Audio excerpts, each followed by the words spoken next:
Hey everybody, welcome to the Connection Hub, and if you are returning, welcome back. From the onset, I'd like to make a disclaimer that what I discuss in this video, I am not coming from a place of being a clinical authority, but more so someone who is sharing a lived experience. I had to make sense from a medical perspective of what was happening in front of me, but interpreted that from a layman's perspective. So I'm not giving any medical advice here. What I am discussing here is just to give you insight into how this aided in my thinking in relation to this matter. So I witnessed a loved one faced with very difficult decision. Two options were presented: either live with poor circulation or amputate the limb. Both of those carried significant consequences. Circulation is what happens when nutrients and oxygen is carried to the tissues. And this is how the tissues heal as well. Someone who has diabetes, the high blood sugar damages the arteries, which causes the arteries to narrow. And through that narrowing, it is very difficult for the blood to reach the extremities, for example, the feet and the toes.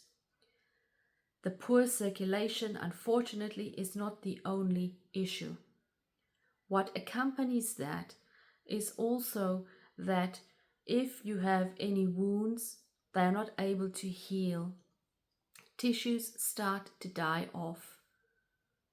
Any infections that may develop may spread, which may become fatal.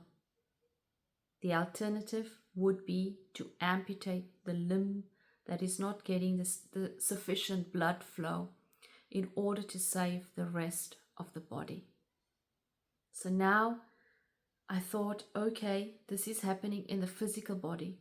How does this happen in our emotional body? And the thing is, we do this with emotions too. If we don't allow emotions to flow through us, we create a block in our energetic body. Think about heartache, for example. The heartache may have come about through grief, through heartbreak, through betrayal. And the ache is that sense in the body that there's a block and the emotion needs to go somewhere. If that block remains there long enough, we're faced with exactly the same decision. We either need to live with that block and manage it more by trying to suppress it, and it may come out as illness or changes in our behavior, in the way that we're showing up, or we may want to amputate that emotion in the sense of cut it off, numb it, and not actively think about it. But what any amputee will tell you is that you still feel the limb or the sensation of that limb after the limb is no longer there. And the same happens with emotions too. It doesn't mean because we don't want to think about it or address it or feel it that it is no longer there.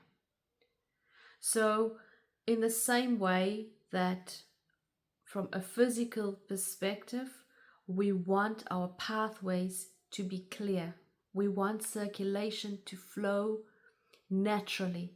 We want the heart to operate in a way that it is not under extreme pressure, where it is working harder without getting the same result. From an emotional perspective, it's very similar. We don't want to overextend ourselves by thinking about or trying to suppress our emotions in a way that we don't have to address it, because ultimately it will cause a block in our system. So then the question that I come back to is, how is your emotional pathways operating? And so thank you for listening to this. I hope that gives you food for thought. And it just is just brilliant to me how these concepts are so interrelated if we just take a moment to think about it. So as you ponder on this, I'll let you go, and I send this message to you with much love.